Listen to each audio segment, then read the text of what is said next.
Juízes 6.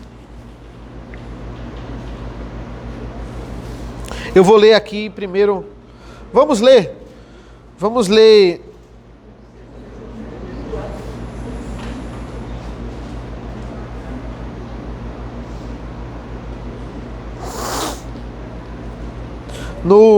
até o 10. Do 1 ao 10, cada um pega um versículo.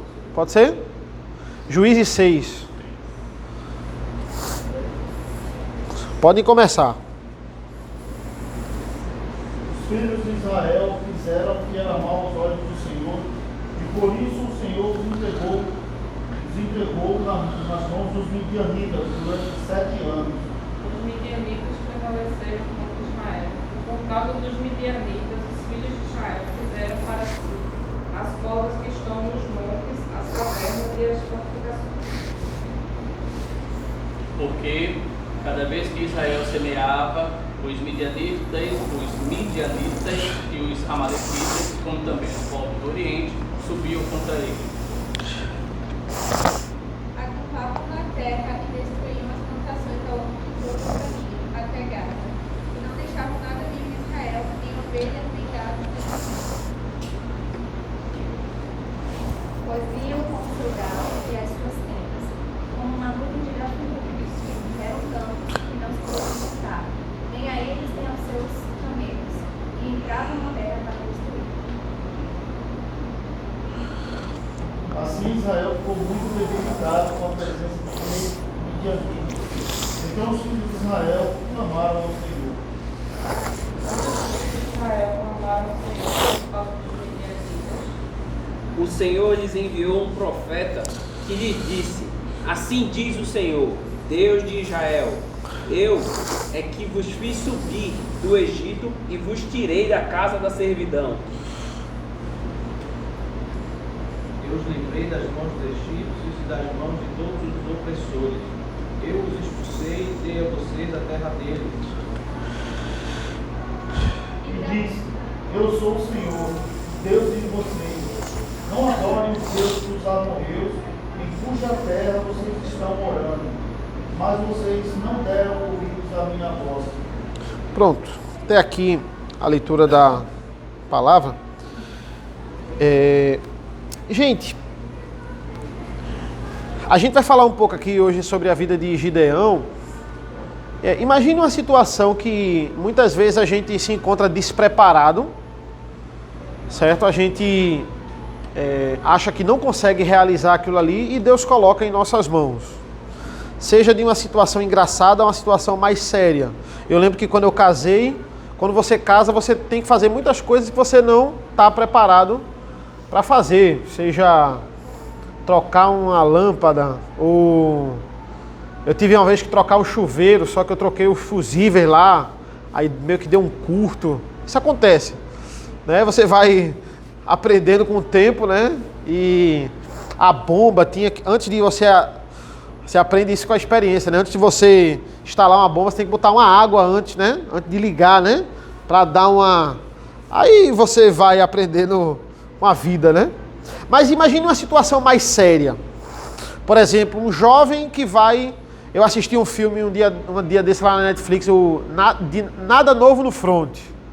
Nada de Novo no Front, que é sobre jovens de 16 anos que foram levados para as trincheiras na Primeira Guerra. E é interessante que eles vão pensando que a gente vai vencer, vai ser bem legal, vai ser uma programação. Só que chega lá e eles se deparam com a realidade. Eles não tinham nenhuma maturidade. Os meninos, eles estavam desesperados, né? A Alemanha está desesperada, então eles começam se o menino se comprometer e assinar um termo lá, pode ir com 16, 17 anos. Não tem problema não, não precisa ser de maior não. E aí vão crianças para as trincheiras, né? E de fato eles morrem rápido, é terrível, porque eles não estavam preparados para aquela situação. Hoje a gente tem uma história de um homem, que é Gideão, que nitidamente não está preparado para o que ele vai enfrentar. Mas ele vai conseguir, porque quem chama também protege e guia. A gente vai ver um pouquinho sobre essa história de Gideão. E acontece algo diferente aqui no começo dessa história. Deus livra o povo nas mãos, através das mãos de Débora e Baraque. Deus dá, o último versículo lá do capítulo 5, Deus dá 40 anos de paz, né? A gente tem ali 40 anos de paz, só que agora, mais uma vez, os filhos de Deus fizeram o que era mal perante os olhos do Senhor, e agora vem os midianitas que vão fazer o seguinte: na época da colheita, os midianitas vinham, roubavam tudo de Israel e iam embora. Eles são chamados eles vinham como, versículo 5, como uma nuvem de gafanhotos. É isso que o gafanhoto faz, né? Então eles vinham como uma nuvem de gafanhoto. O gafanhoto, ele pega a colheita e ele devasta toda. Ele deixa sem nada e vai embora. Os midianitas eram essa nuvem de gafanhoto na vida de Israel, a ponto deles terem que ficar escondendo a colheita em cavernas e em buracos para que os midianitas não tirassem. Então esse é o problema aqui que Israel está passando por causa da idolatria deles, certo? E o que é que o povo faz? O povo clama, porque era sempre assim, né? O povo pecava, clamava, Deus mandava o juiz, Deus vai mandar Eude, Deus vai mandar Jael, Débora, Baraque, mas dessa vez Deus faz diferente. O que é que ele faz?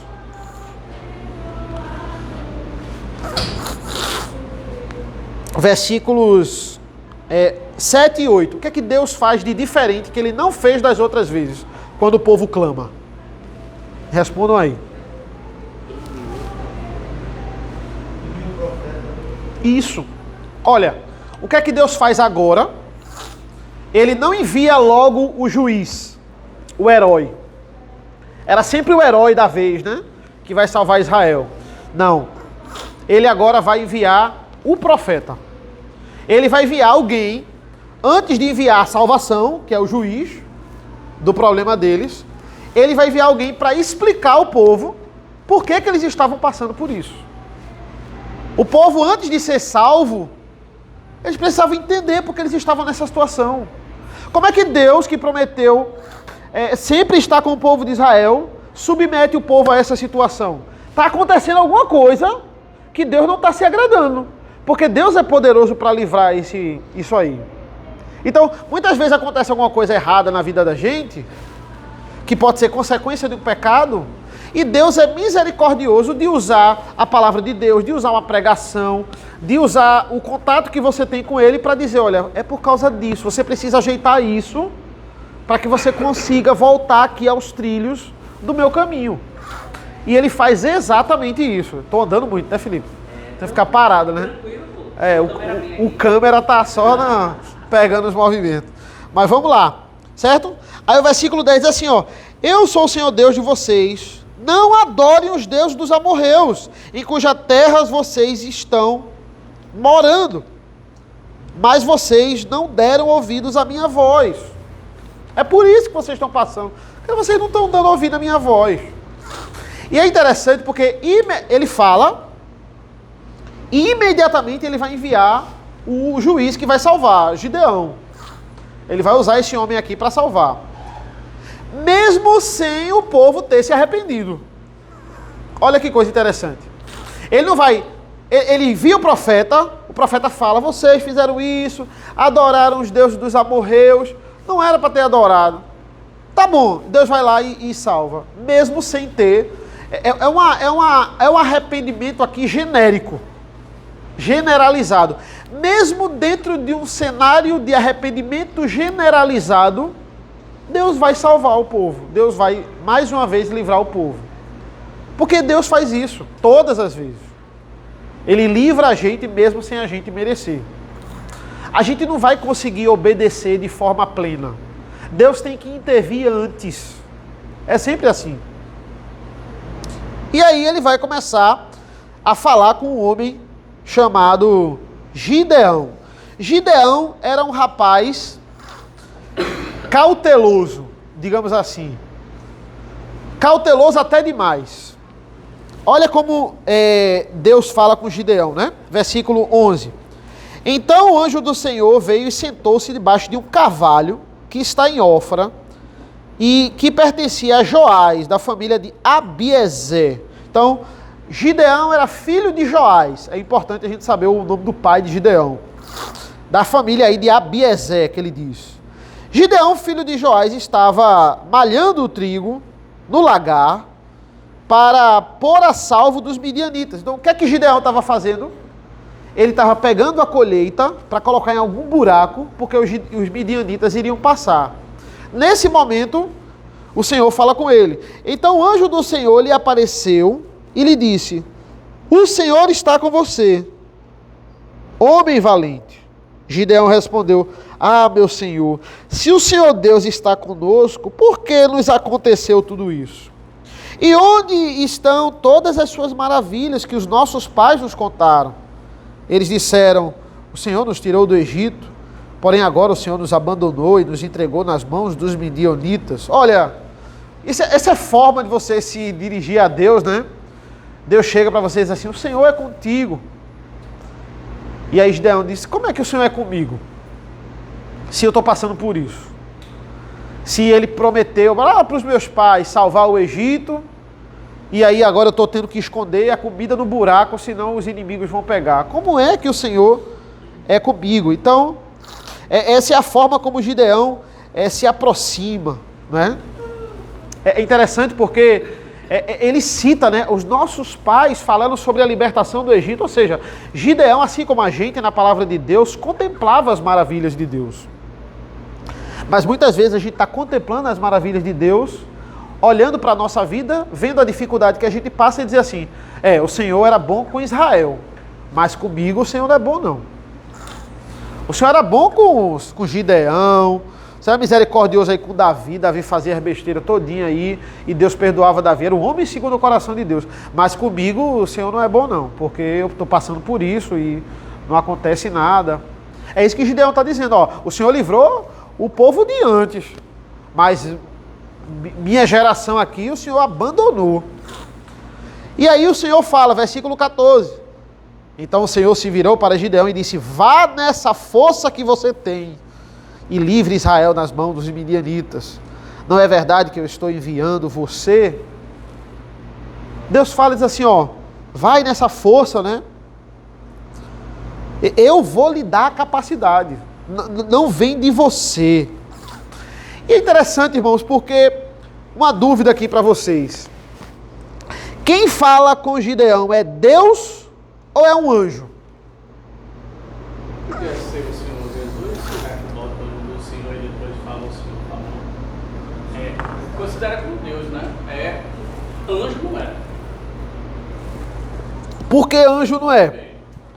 Será? Porque, ó o versículo 12. Mas o anjo do Senhor lhe apareceu e lhe disse: o Senhor está com você, homem valente. Oxa, o anjo do Senhor. Ok.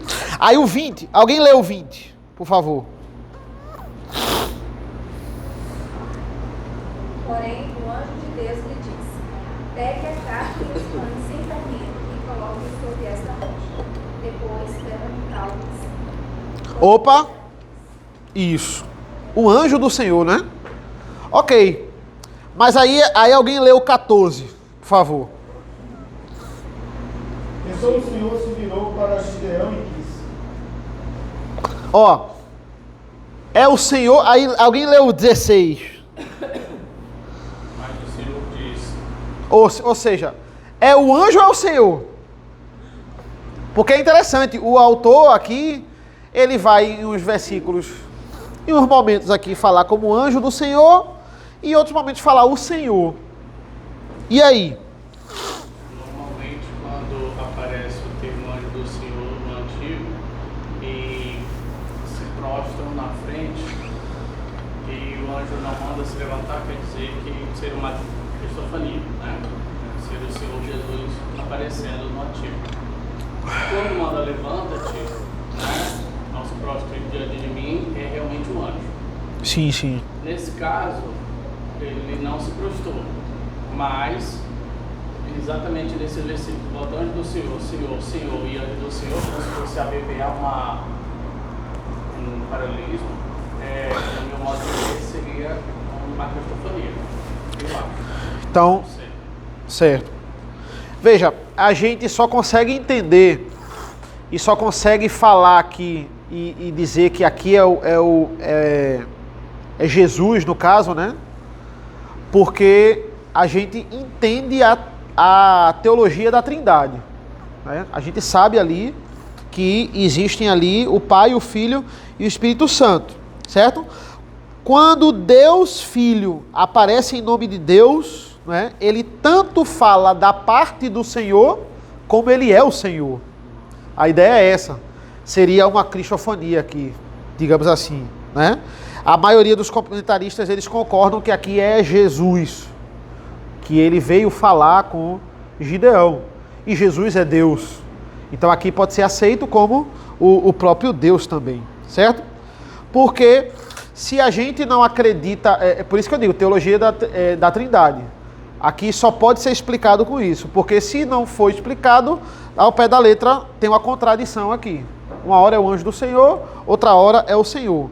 Mas como não pode ser Deus, né, o Pai ali, tem que ser o Filho, digamos assim. Para ele ter essa conversa e para ele ver, para ele contemplar ali, tem que ser, digamos ali, o Filho, né? Para ele chamar aqui o Senhor. Então, Gideão, ele não consegue aceitar, né? Essa é a ideia. Ele olha assim e diz assim, poxa, se Deus fizesse e amparasse a gente como ele fez no Egito, a gente não estaria passando por essa situação, certo? Mas agora Gideão, ele é o novo Moisés. Ele vai ser aqui, esse mediador, e Deus, justamente, né, ele não estava... Às vezes a gente é a solução do problema, mas a gente só olha o problema. A ideia é essa. Gideão, ele é a solução do problema, que Deus vai usar ele para ajudar aqui.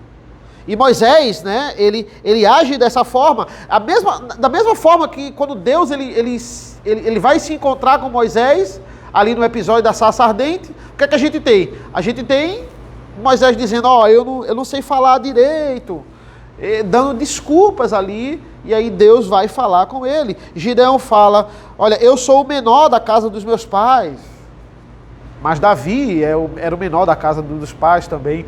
E Deus, a gente falou sobre a marca de Deus, né? Ele costuma usar os menores, aqueles que ninguém dava nada por eles, para agir a seu favor, né? Versículo 16. Mas o Senhor disse, já que eu estou do seu lado, você derrotará os midianistas como se fosse um só homem.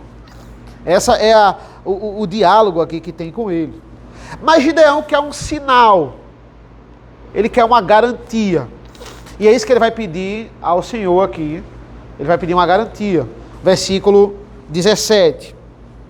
Gideão respondeu, se de fato encontrei favor aos teus olhos, dá-me um sinal de que és tu, Senhor, que estás falando comigo.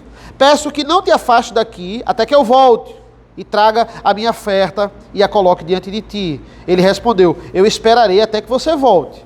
Gideão entrou em casa, preparou um cabrito e fez pães sem fermentos com 20 litros de farinha, pôs a carne num cesto e o caldo numa panela, depois trouxe tudo até debaixo do cavalo e o entregou ao anjo. Porém, o anjo de Deus lhe disse, pegue a carne e os pães sem fermento e coloque-os sobre esta rocha, depois derrame o caldo em cima. Foi o que Gideão fez. Então o anjo do Senhor estendeu a ponta do cajado que ele trazia na mão e tocou a carne e os pães sem fermentos. Saiu fogo da rocha e queimou a carne e os pães. E o anjo do Senhor desapareceu da presença dele. Então veja, ele pede um sinal, ele faz ali meio que o holocausto ali, ele coloca sobre a rocha e Deus faz a rocha pegar fogo para consumir aquele holocausto ali, certo? Era como se fosse um sinal que Gideão, ele pede. E é interessante porque o anjo sai, o Senhor desaparece. E qual é a reação de Gideão quando ele percebe ali, de fato é o Senhor que está falando comigo? Ele olha e diz assim, ai de mim, Senhor Deus, pois vi o anjo do Senhor face a face. Ele está ele está impactado ali, né? Porque ele contemplou, mas não tem como você ver Deus face a face. Esse é o ponto, né? Ele viu, ele tá nos mostrando, o texto está nos mostrando que ele viu o anjo do Senhor face a face. Não tem como ser Deus vindo face a face. Então, o anjo volta depois, né? Versículo 23.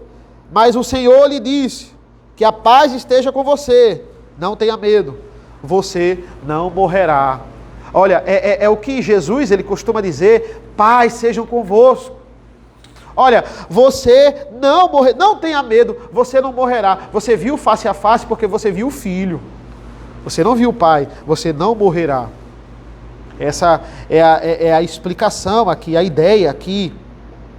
Então, Gideão edifica um altar ali e ele vai colocar, né, o Senhor é paz. Até o dia de hoje, até o dia que foi escrito aqui, pertencia à família de Gideão. E aí, Gideão ele tem essa garantia através desse sacrifício. Muitas pessoas aqui costumam julgar Gideão, dizer assim, Gideão não teve fé. Gideão aqui, ele não confiou no Senhor e fica pedindo sinal ao Senhor. Muitas pessoas acham que vão chegar no céu e bater nas costas de Gideão e dizer, era para você ter tido mais fé, né? Você não confiou tanto. Mas será que a gente faria diferente, não é? Gideão, eu não considero ele um homem sem fé. Eu considero ele um homem, ele é receoso. Tem passagens aqui que ele age com prudência, ao meu ver, e tem passagens que ele usa, ele tem um certo receio. Por quê? Porque entenda, irmãos, a situação aqui é muito desfavorável. Eu tenho um povo de Israel que não tem capacidade, humanamente falando, nenhuma para ir contra os midianitas. E aí Deus vai levantar o homem que tem esse receio, que vai ficar pedindo, será que a gente faria diferente? Diante da situação? Né? As pessoas olham muitas vezes e julgam e dizem assim, é fraco, falta de fé. Era para ter confiado e pronto. E olha, entenda, tudo que Gideão pede, Deus faz. Porque tudo que Gideão pede é uma oportunidade de Deus mostrar a sua glória. Entende? Então Deus faz de bom grado. Deus não chega assim, não vou fazer nada, é para confiar em mim e pronto. Vai lá e me obedeça. Deus vai e faz, graciosamente. Isso também mostra a misericórdia de Deus em lidar com as nossas limitações de fato. Mas veja, o povo tem um problema. Eu disse a vocês, Deus envia o profeta. Por que Deus envia o profeta? Porque o povo estava na idolatria. Antes de acabar com o inimigo, Deus precisa acabar com a idolatria. Porque se ele acabar com o inimigo e não cuidar da idolatria, o povo não estava arrependido. Se ele continuar, ele acaba o inimigo, os midianitas nunca mais vêm. Se ele não acabar com a idolatria, o povo vai continuar idólatra. O povo clama a Deus e aos outros deuses. Esse é o contexto aqui. O povo vai clamar a Baal, o povo vai clamar a Deus, a quem ouvir. E Deus vai enviar um profeta para dizer, justamente porque vocês estão clamando a todo mundo, que vocês estão passando por isso. Deus não divide a sua glória. E é isso que ele vai deixar claro na primeira ordem que ele faz com Gideão. Ele vai dizer, antes de eu acabar com o inimigo, eu vou acabar com a idolatria. Olha a situação aqui. Versículo 25. Naquela mesma noite o Senhor disse a Gideão, leve o touro que pertence ao seu pai, a saber, o segundo touro de 7 anos, e derrube o altar de Baal, que é do seu pai, e corte o poste da deusa Aserá, que está junto ao altar. No altar desse lugar fortificado, versículo 26, faça para o Senhor, seu Deus, um altar em camadas de pedra. Depois pegue o segundo touro e ofereça em holocausto com a lenha do poste da deusa Aserá, que você irá cortar. Então, esse é o contexto aqui, né? Veja, qual é o contexto aqui? O pai de Gideão tinha um poste ídolo de Baal, né? Então a missão aqui ela é bem específica. Você vai pegar um boi de 7 anos, né? e você vai derrubar o altar de Baal, né? Derruba o altar do teu pai, faz um altar para mim e oferece 2 bois, um novo e outro de 7 anos em holocausto. Olha, para expiar o seu pecado, assim como o sumo sacerdote fazia no tabernáculo, e outro para expiar o pecado do povo. Matthew Henry vai dizer, da mesma forma, você vai fazer isso no lugar do altar de Baal. Você vai derrubar o altar de Baal e vai levantar um altar para mim. O altar do seu pai, lá da terra do seu pai. Gideão parou, versículo 27. Então Gideão levou 10 homens de seus servos e fez como o Senhor lhe havia falado. Mas porque teve medo da casa do seu pai e dos homens daquela cidade, não fez de dia, mas de noite. Irmãos, Gideão de novo, ó, falta de fé, teve medo. Veja, na ordem que Deus deu, Deus especificou a hora que ele deveria fazer. Deus especificou, faça de meio-dia, Gideão. Quando o povo estiver na rua, você faz para mostrar que eu mando. Não. Gideão, olha, Deus não falou o horário. Eu vou fazer de madrugada quando todo mundo estiver dormindo. E a gente vai ver ao longo do texto que isso aí não vai impedir de o povo descobrir que foi Gideão. Mas por que Gideão faz de madrugada? Versículo 28. De madrugada, quando os homens daquela cidade se levantaram, eis que o altar de Baal estava derrubado e o poste da deusa Assareque estava junto dele cortado. E o referido segundo touro, tinha sido oferecido no altar que havia sido edificado. E uns diziam aos outros, quem fez isso? E perguntando o inquirindo, disseram, quem fez isso foi Gideão, o filho de Joás. Veja, ninguém não sabia que tinha sido Gideão. Então, ó, o medo dele não serviu para nada, porque ele devia ter feito de manhã. Por que Gideão faz à noite e não faz de manhã? A Bíblia fala por medo. Essa palavra é melhor traduzida por receio. Mas por quê? Oi. De manhã ia ter o povo que podia trabalhar. Olha aí. Exatamente. Será que o povo acordado iria deixar ele concluir a ordem? Não. Não ia. Ele tinha que fazer de noite mesmo. Ele pega 10 homens e à noite, quando todo mundo está dormindo. Então, não era para não ser descoberto. Ele foi descoberto na hora. Começou o boato, um falou para o outro, fofocou, Gideão. O filho de Joás, na terra do pai, tirou o poste ídolo, o próprio filho. É porque é o seguinte, ele tinha que completar a obra. Ele só ia completar de madrugada. Então veja, muitas vezes a gente quer ser o herói. Muitas vezes a gente quer ser o herói. Isso aconteceu um pouquinho na pandemia. Na pandemia, as pessoas abriram o culto e queriam mostrar que abriram o culto, mesmo proibido, e divulgar que abriram o culto, e nós somos os heróis. Aí vinha a prefeitura lá e multava, e o outro ia lá e denunciava. Teve tanta igreja, irmãos, tanta igreja, que simplesmente abriu. Avisou no grupo do WhatsApp para os membros e abriu. Que se reuniu no lugar mais à parte e não fez tanto alarde. Muitas vezes a gente quer ser o herói. Gideão entendeu isso. O herói não é ele. O herói é Deus. Deus é o Salvador. Eu só sou aquele que cumpre a ordem de Deus. Gideão foi prudente. Muitas pessoas dizem que Gideão foi fraco, Gideão foi medroso. O texto, ele nos mostra aqui um Gideão prudente. Um Gideão que sabia que naquele horário ele iria fazer a obra. Certo? Eu não estou defendendo Gideão não, viu gente? Até porque chega no capítulo 8, não tem mais como defender Gideão. Gideão vai começar a fazer umas coisas que são absurdas. A gente vai ver aqui ao longo do texto, né? Porque ele é Jesus Cristo, não. A gente vai ver a fraqueza de Gideão. Mas eu não creio que aqui Gideão tenha sido falta de fé, não.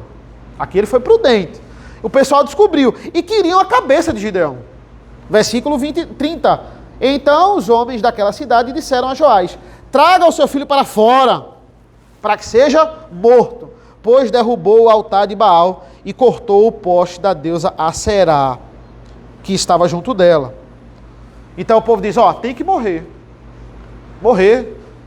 Olha, o povo clamou a Deus para livrar, mas o povo ficou indignado e queria a cabeça de Gideão, porque ele derrubou o altar de Baal. Deus está dizendo, antes de eu salvar vocês, vocês vão adorar só a mim. Ou seja, é uma estrutura para humilhar Baal. É isso que o texto mostra.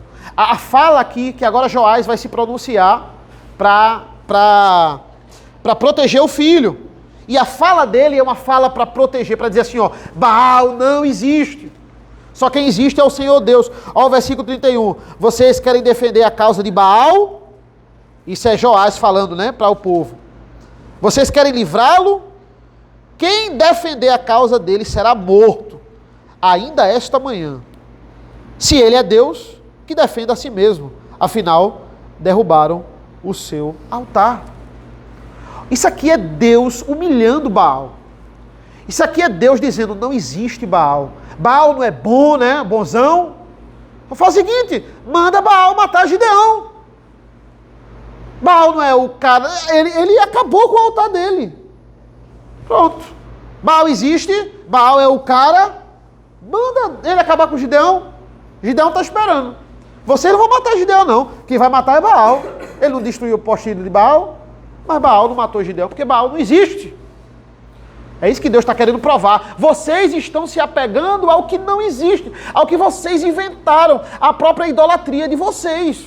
Vocês estão se apegando a isso. Antes de eu salvar vocês, não vai ter poste ídolo de Baal. Vocês têm que ficar calados e entender isso aí. Por isso que Deus, muitas vezes, tira aquilo que é o centro. Veja, Deus vai fazer isso sempre, irmãos. Cuidado com a forma como você coloca as coisas da sua vida como centro, porque se Deus entender que é idolatria, Ele vai derrubar. Ele gosta de meio pentecostal aqui, Ele vai derrubar. Certo? Ele vai derrubar. Ele não vai deixar você se apegar àquilo ali muito tempo. Ele pode até deixar um certo tempo, mas Ele vai tirar, porque você é o centro da vida dele. Então, eu amo a minha filha, mas ela não pode ser o meu Deus. Eu amo a minha esposa, mas ela não pode ser o meu Deus, apesar de eu amá-la tanto, Ela não está aqui para ouvir, mas eu não posso colocar como centro, como idolatria, como única coisa, porque Deus vai me dar uma lição, eu tenho que ter cuidado, tenho que administrar isso aí. Oi. É interessante que os caminhos de Deus são insondáveis, isso daí é fato. A Bíblia fala que muitas vezes nós iremos passar por situações difíceis e nós não iremos entender, isso é fato. Mas existem algumas situações que Deus ele coloca na nossa vida que é exatamente para tratar pecados. Da mesma forma que Deus fez o povo de Israel caminhar 40 anos no deserto para que todos aqueles que foram infiéis à situação lá de Josué e Caleb morressem. Então, às vezes, você está passando por uma situação de problemas com dívidas, por exemplo. Sim. E você pede, Deus, pelo amor, por favor, me tira essas dívidas ou me dá dinheiro. Mas o verdadeiro problema é o seu coração que não consegue se controlar ao comprar coisas.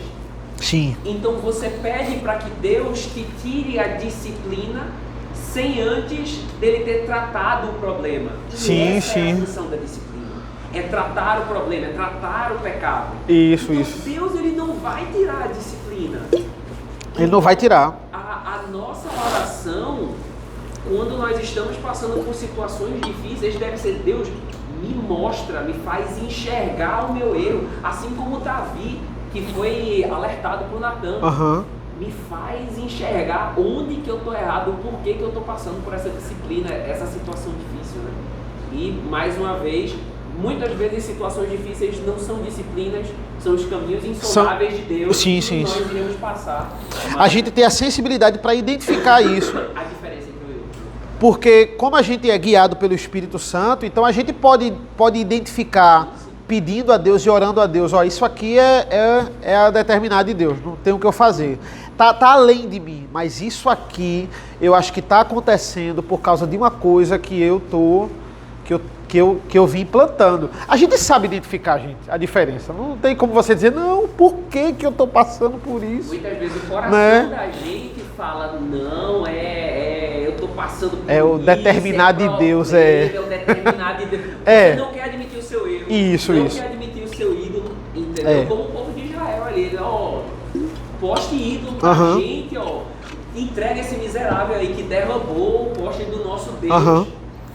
É nesse momento, veja, o que é que Deus faz? Envia um profeta. Para que serve o profeta? Para lhe alertar. Muitas vezes você não enxerga por si mesmo. Você está tão preso ali naquele pecado, tão convencido de que não foi você. Aí você simplesmente conta a história para outra pessoa. Aí outra pessoa diz, rapaz, não tá bem. Por mais que, olha, 3, 4 gabinetes, por mais que você floreie, a gente começa a identificar que talvez não foi tão externo assim, que você não fez nada. Talvez você precise melhorar nisso aqui. É isso que Deus faz, entendeu? Então, é uma estrutura de humilhação. O povo estava clamando a Baal, clamando a Deus. Aí quando Deus tira o poste ídolo de Baal, querem matar quem tirou o poste ídolo. Ah, então vocês estão confiando em Baal ainda, né? Não, assim, deixa Baal ali, né, quietinho, mas a gente clama a Deus. Deixa todo mundo. Quem colar, colou. Deus diz, não. Deus é um Deus ciumento, não é? Ele não divide a sua glória. Não tem essa de você adorar a Deus e adorar outros deuses. Não tem como. E aí, com isso, com essa humilhação aí a Baal, Gideão é conhecido como Jerubaal. Olha aí. Versículo 32, né? Que significa que Baal defenda a sua causa contra ele, pois foi ele quem derrubou o seu altar. Jerubaal é que Baal se vire, né? É literalmente assim, né? Então ele fica conhecido como Jerubaal aí nessa batalha. Então, o que é o capítulo 7, irmãos? A gente não vai entrar no capítulo 7, certo? São 40 versículos aí, os 6, e por causa da hora também. Mas o que é o capítulo 7? É o famoso episódio de Gideão e os 300, né? Gideão e os 300 ali, e a forma como Deus vai trabalhar, é o ápice da história de Gideão, né? Que Gideão é assim, ele vai subindo, depois ele desce, e a gente vai ver como ele termina a vida. Ele termina mais ou menos, não termina muito bem não, mas a gente vai ver depois. O capítulo 7 é o ápice, né, da história de Gideão. São 3 capítulos. Oi, quer falar? Fazendo uma aplicação dessa passagem, que a igreja sempre foi convocada por apenas o Senhor, através das eras. Hoje a gente tem a lei da intolerância religiosa. Ela é uma faca de 2 gumes. Porque, especialmente na hora da igreja evangelizar ou exercer a apologética, sim, né, e denunciar o pecado de outras seitas, a igreja também não pode ir por esse viés, sim, de denunciar o pecado, de denunciar a idolatria das seitas. Certo. Porque, veja, essa é a ideia, o que é que eu entendo da intolerância religiosa, né? Você não pode impor a sua religião aos outros, mas no seu território, na igreja do Senhor, você pode criticar as outras religiões, porque elas estão erradas, né? E a nossa função é combater a heresia, é mostrar a verdade. Se só existe uma verdade, as outras estão erradas, então a gente tem que mostrar por que as outras verdades estão erradas. Entendeu? Veja, o que é que o povo de Israel tinha que fazer? Ele tinha que extirpar a idolatria na terra prometida. Na terra que o Senhor separou. Deus não diz assim, eu vou libertar vocês do Egito e vocês vão dominar o Egito. Vocês vão acabar com o faraó e vocês são maioria. A gente vai dominar, fazer uma revolução aqui no Egito. Não, vocês vão sair daí. Vocês vão para a terra de vocês. E na terra de vocês vão extirpar a idolatria. Essa aqui é a nossa terra prometida. Aqui eu preciso extirpar a idolatria. O que é o Israel? É a igreja.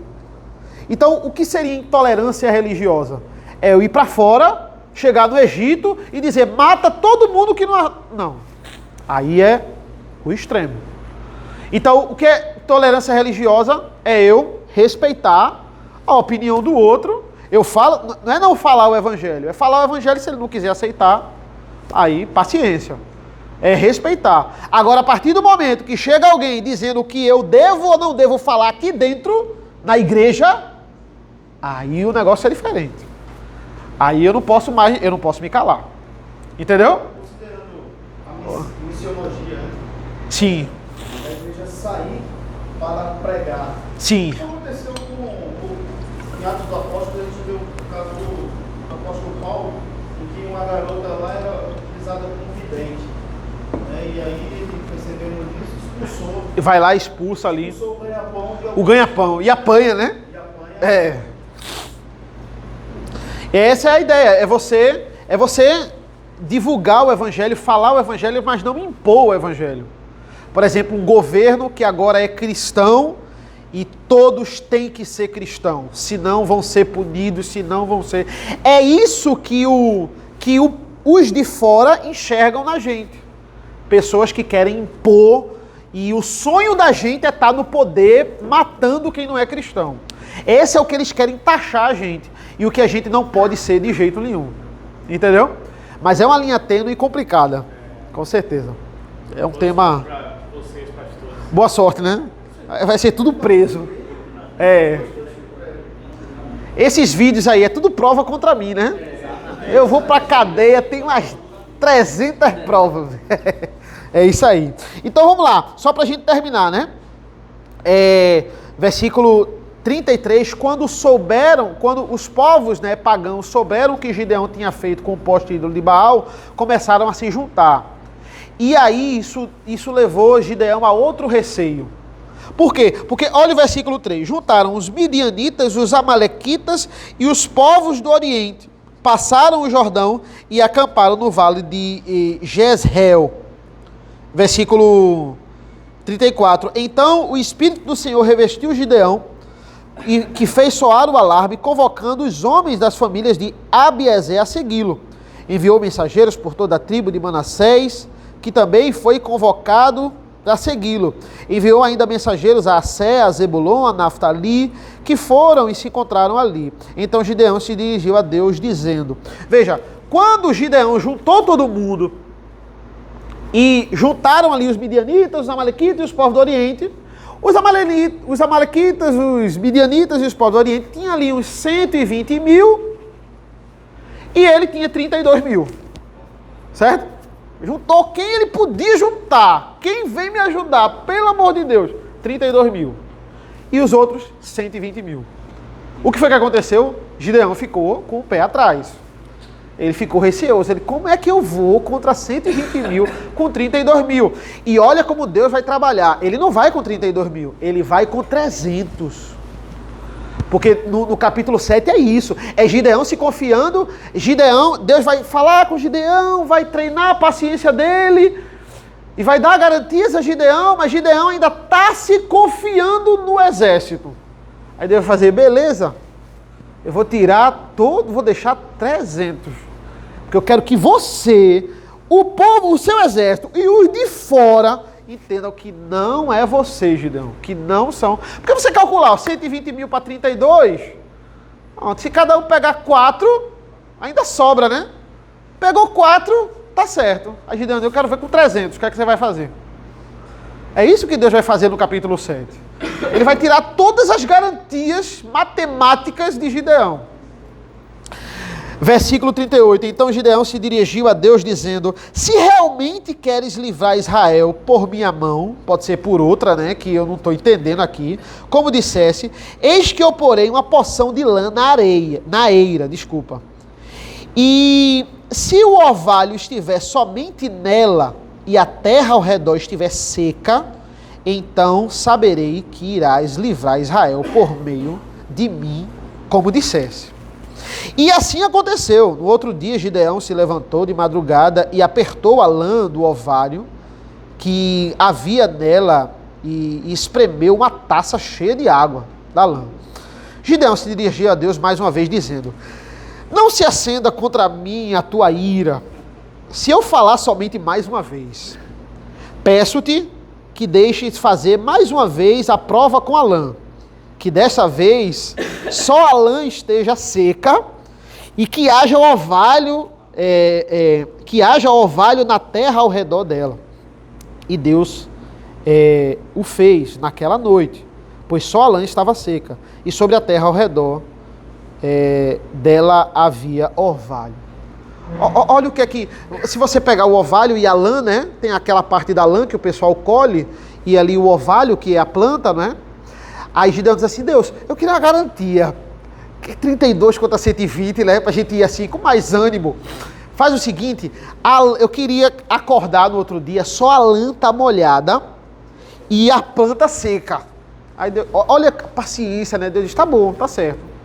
Aí quando ele acorda, ele pega a lã e enche uma taça de água. Aí, tá seco, e o resto seco. E a lã molhada. Senhor, ok, faz o contrário agora. Só pra gente ter certeza mesmo.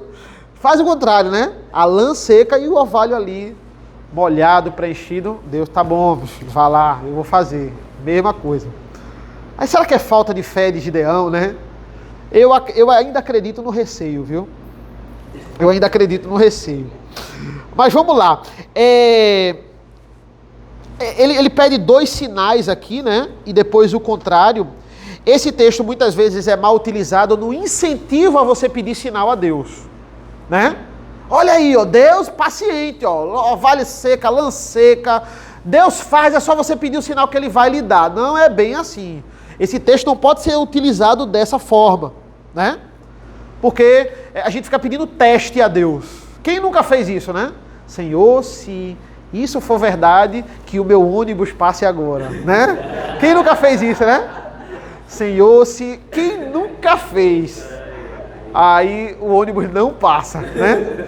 Senhor, que a mulher que eu vou me casar, se essa for a mulher, ela vai vir de azul, né? Aí ela vem de vermelho.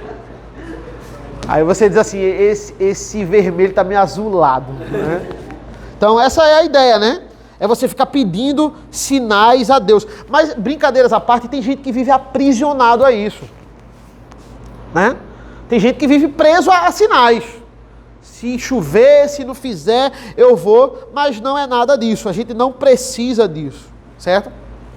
É Deus aqui mostrando e sendo paciente com Gideão. Nós já temos sinais.